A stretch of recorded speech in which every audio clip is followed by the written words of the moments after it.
CJ, congratulations on another good weekend for the Pirates. Thank you. 3 victories against the University of Puget Sound at home.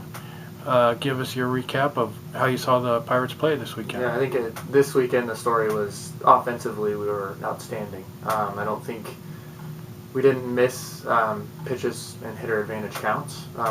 We found a way to work counts in our advantage, and then we took advantage of them when we got the pitches that we were hunting out and looking to hit. I also think we applied a ton of defensive pressure to UPS this weekend. So anytime we were in an 0-2 count or in a situation where we needed to score a run or needed a ball in play, our guys were able to provide that kind of defensive pressure, which on a weekend like this weekend where it was wet and kind of sloppy, I think we really separated ourselves there. So this weekend it was all about the hitting and timely hitting Yeah. and important hitting. Weekend before it was all about pitching.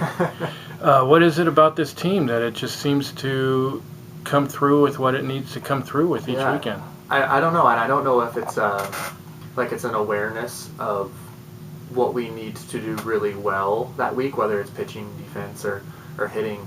But I think it is a cool skill to see the guys have of figuring out, how we can win the game, whether if it's really competitive and tight pitching or whether it's really competitive at bats, and maybe having the gauge to understand what gives us the best opportunity or where we're at that given day and who needs to step up and do that job. So I think just having that awareness in our team has been cool to see, and I hopefully these next 2 series we're firing on all cylinders, but hopefully we can keep that awareness up as well as to what we need that day to do what we need to do to win. Going back down to the state of Oregon this weekend, you guys happen to be undefeated in the state of Oregon so far this year.